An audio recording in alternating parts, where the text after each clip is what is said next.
আসসালামু আলাইকুম। দেশ এবং দেশের বাইরে যে যেখান থেকে আজকের ভিডিওটি দেখছেন সবাইকে সালাম এবং শুভেচ্ছা। চারিদিকে শুধু বাংলাদেশি পাসপোর্ট, সবুজ পাসপোর্ট নিয়ে নানা রকম হতাশার খবর। সেই সময় একটি ভালো খবর আপনাদেরকে দেব, যদিও এই ভালো খবরটি অ্যাভেল করার জন্য আপনাকে বেশ কিছু ঝুঁকি বলবো না, শর্ত পূরণ করতে হবে। মিশর বাংলাদেশিদের জন্য অন অ্যারাইভেল ভিসা দিচ্ছে। আগে তারা একেবারেই এই ভিসাটি দিতে রাজি হতো না, এখন দিচ্ছে। তার জন্য কিছু শর্ত তারা বেঁধে দিয়েছে। রয়েছে কিছু দেশের ভিসা আপনার থাকতে হবে, শুধু ভিসা থাকলে হবে না, সেটি যে আপনি ব্যবহার করেছেন তার প্রমাণ থাকতে হবে, পাসপোর্টের একটা মেয়াদ থাকতে হবে, কিছু টাকাও আপনার ব্যাংকে থাকতে হবে। আবার যারা ই পাসপোর্ট দেয় তাদের সেই প্রমাণটা রাখতে হবে। যারা গালফ কান্ট্রিতে থাকেন, অর্থাৎ আরব দেশগুলোতে বাংলাদেশিরা রয়েছেন, তারা যদি ঢুকতে চান মিশরে কি করতে হবে, সব কিছু আমি পরিষ্কার করে আপনাদেরকে জানাবো। মিশর আফ্রিকা এবং এশিয়া মহাদেশের একদম মাঝামাঝি অবস্থিত।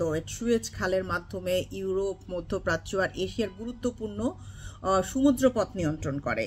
লিবিয়া, সুদান, আরও উপসাগরীয় দেশ এবং ইউরোপে যেতে অনেকে এটিকে ট্রানজিট কান্ট্রি হিসেবে ব্যবহার করে। বাংলাদেশিরা সেই পুলটাই করে, অর্থাৎ তারা ট্রানজিট কান্ট্রি হিসেবে মিশরকে ব্যবহার করে ইতালি যাওয়ার জন্য, ইউরোপ যাওয়ার জন্য, এবং সেই কারণেই বাংলাদেশিদের উপর এক ধরনের নিষেধাজ্ঞা, সন্দেহ রয়েছে আর এই মিশরের, এবং সে কারণে এই কড়াকড়ি নিয়মটা এখন তারা তৈরি করেছে।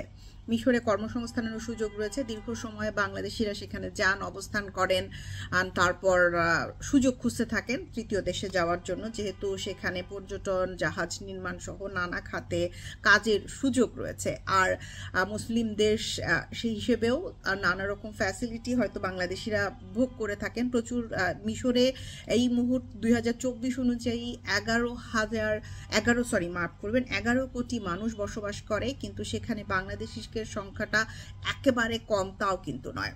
এটিকে ইউরোপে যাওয়ার গেটওয়ে বলা হয়ে থাকে, এবং তারা ইউরোপে যাওয়ার জন্য ব্যবহার করে।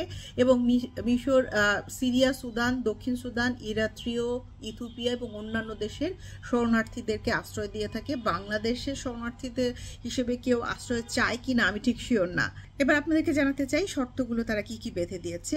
মোট যুক্তরাষ্ট্র, যুক্তরাজ্য, সেনজেন, অস্ট্রেলিয়া, জাপান, কানাডা এবং নিউজিল্যান্ড, এই দেশগুলোর যদি আপনার আর বৈধ এবং ব্যবহৃত ভিসা থাকে তাহলে 6 মাসের জন্য বৈধ এবং ব্যবহৃত ভিসা থাকে, তাহলে আপনি অন অ্যারাইভেল ভিসা পাবেন। আপনার রিটার্ন টিকিট থাকতে হবে এবং অন্তত $500 ব্যাংক ব্যালেন্স প্রমাণ করতে হবে।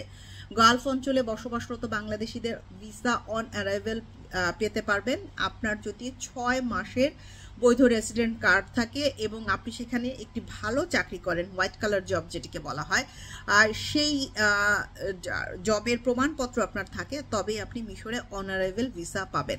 অনেকেই প্রশ্ন করেছেন অস্ট্রেলিয়া, যুক্তরাজ্য, যুক্তরাষ্ট্র, কানাডা এই সকল দেশ তো আসলে ব্যবহৃত ভিসার কথা বলা হয়েছে, তারা সিল দেন না, পাসপোর্টে সিল দেন না, এবং অনেকেই স্টিকার ভিসাও দেন না, শুধুমাত্র এটি ই ভিসা দিয়ে থাকে। সেক্ষেত্রে কি করা হবে? ই ভিসার ক্ষেত্রে ই ভিসার কপি সাথে রাখতে বলেছে দূতাবাস। আবার আর যারা সিল দেন না সেটি আসলে সিস্টেমে অলরেডি চলে আসে, সেই বিষয়টি নিয়ে চিন্তা না করার কথাও তারা বলেছে।